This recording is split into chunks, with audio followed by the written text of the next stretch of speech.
Have you seen those faceless quiz videos where a question pops up, the timer ticks down, and then the answer reveals? They've been getting tons of views all over social media, and I just figured out how to make the entire thing with nothing but AI. So in this video, I'll show you the whole format and how it runs on one repeatable process so you can create content at scale. The first thing we need is to create our question bank, which is basically a set of questions that we'll make quizzes for, and the whole thing happens with just one prompt. So I'll open up Claude and paste in this template, which basically asks it to write a set of quiz questions and lay them out as a table with one exact column for each thing I'll need later. This matters because every column goes into a different tool later, the image descriptions get turned into frames, and the voiceover lines get read out loud, so having them all in one place is what makes the whole process fast and repeatable. I've left a link for this template and every single other prompt I'll use for this workflow in the description below completely for free, so you can copy them and follow along the whole way. When it runs, Claude hands me back the full table with every row already filled in and ready to go. I can also ask for as many questions as I want in one go, so a whole video's worth of quiz is planned out before I've opened anything else. So the next step is actually creating the visuals for it. So to turn that table into an actual quiz, every question needs 3 images. The tool I'm using to create the whole quiz is called Higgsfield. It's an all-in-one platform that handles the images, the animation, and even the voiceover later on. So if you want to follow along, I've left a link for it in the description below. Once you log in, you'll notice that everything is organized along the top navigation bar. And to start making the images, you just click on Image, which takes you into the image generation workspace. From the model selector, I'll pick GPT Image 2 because right now it's the best model for photorealism and accurate text, which is very important when it comes to creating a quiz. So I'll go with this question: what's the fastest land animal, and build out its 3 frames. Every question is built from the same 3 frames, the question with an empty timer bar, the same frame with it full, and then the answer reveal, so I'll generate them in that order. For the first frame, I'll set the quality to high, the resolution to 2K, and the aspect ratio to 16:9, then paste in this prompt. This one lays out the whole quiz with the teal background, the question number in the top corner, the question itself in the card on the right, the empty timer bar at the bottom, and a single paw print in the card on the left. And that paw print is the most important part because it's the visual clue for this answer. When it generates, it comes out exactly how I laid it out, the paw print there as the clue with the timer bar completely empty. It had a lot of details to get right, including the text, and the fact that it delivered on everything is honestly impressive. Now, instead of starting over for the second one, I'll tag that first frame as a reference and paste in the next prompt.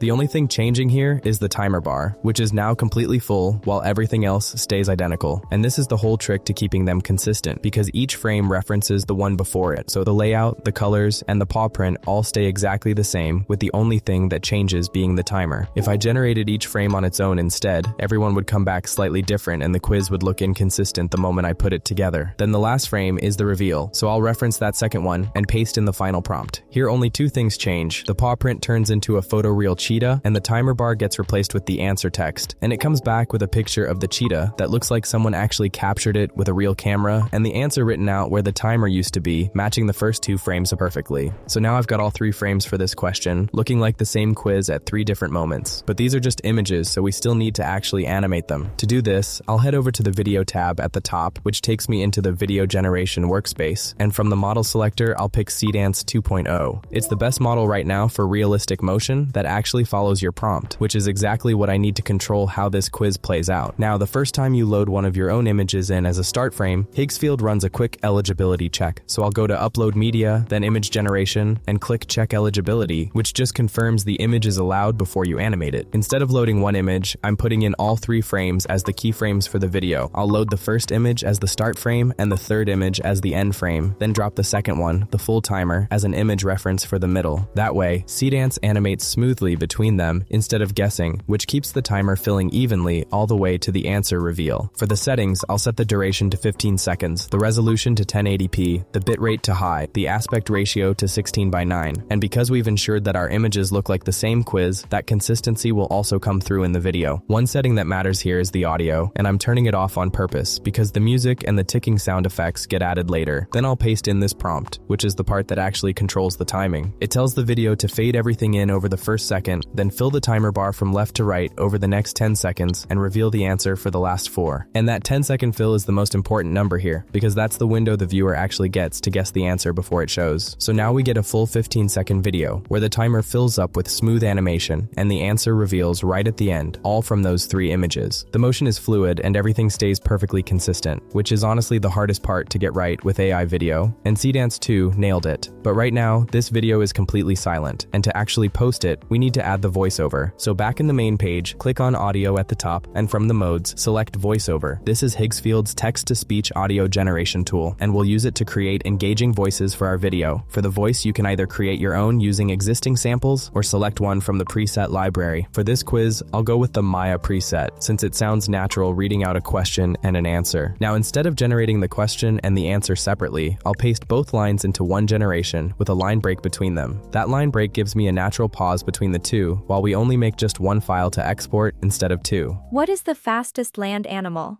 The answer is the cheetah. With the video and the voice done, I'll bring everything into a video editor. I'm using CapCut, but you can use whatever you're comfortable with. First, I'll drop the Seedance video onto the timeline, then import that voiceover file and split it at the pause into its two lines. Then I'll add a background music track across the full 15 seconds, something light with a quiz show feel, and keep it low at around -10 decibels so the voice still comes through. After that, I'll add a ticking sound effect over the 10-second window while the timer fills, which builds the tension, and then a chime right at the 11-second mark when the answer pops up. What is the fastest land animal?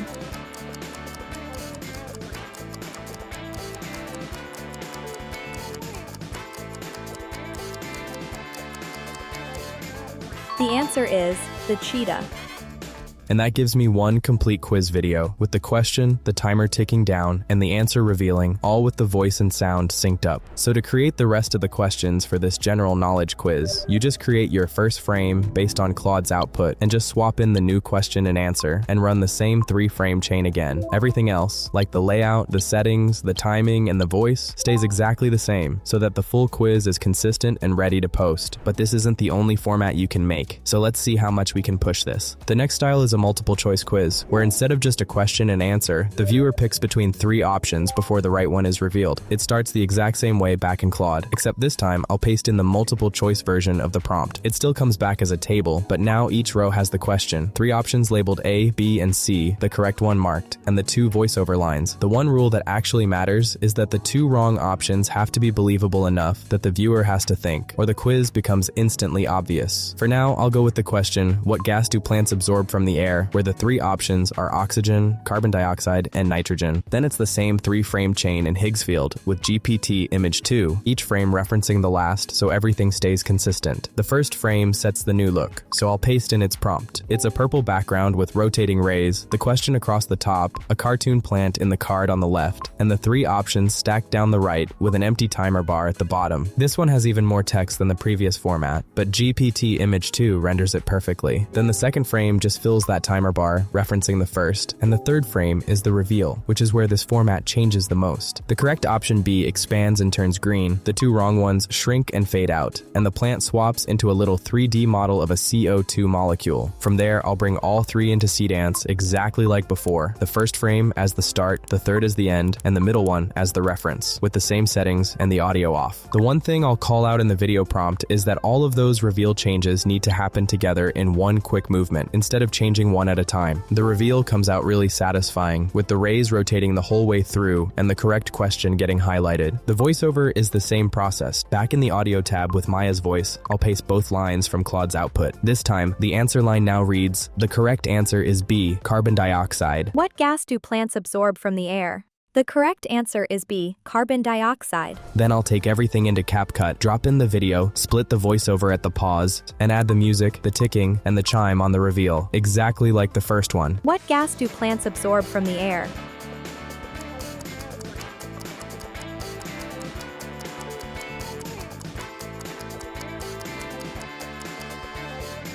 The correct answer is B, carbon dioxide. And that's a finished multiple choice quiz, the same process start to finish with a completely different style. There's one last format I want to show you, and this one is the most visually unique. This last style is called Guess the Emoji, and it stands out because there's no voiceover. It relies purely on visual cues to solve the puzzle. The whole idea is that you get 2 emoji side by side, and their names combine to spell the answer, but neither emoji actually shows the answer itself. So a pine tree plus an apple gives you pineapple, even though there's no pineapple on screen until the very end. end. It starts in Claude like always, with the emoji version of the prompt. This table is simpler, just the 2-clue emoji, the answer, and an image of the answer for the reveal. Then it's the same 3-frame chain in Higgsfield with GPT image 2. I'll paste in the prompt for the first frame and generate. It's a green textured background with the title, Guess the Food at the top, the pine tree and apple emoji side by side with a plus sign between them, and an empty timer bar at the bottom. For the second frame, I'll reference the first and ask it to fill the time bar. And the third frame is the reveal, where the 2-clue emojis disappear, a single pineapple emoji pops into the center, and the answer is spelled out where the timer used to be. All 3 look accurate and tell a complete visual story. From there, I'll bring the 3 frames into Seedance the same way. The first as the start, the third as the end, and the middle one as the reference, with the audio off again. Then I'll paste in the video prompt and generate. It comes out looking great. The emojis move while the timer is filling, which keeps a bit of motion on screen while the viewer is guessing. And that switch from the 2-clue emoji to the answer is really satisfying to watch. Since there's no voiceover on this one, the edit is even simpler. I'll just drop the video into CapCut and add the music, the ticking over the timer, and the chime on the reveal.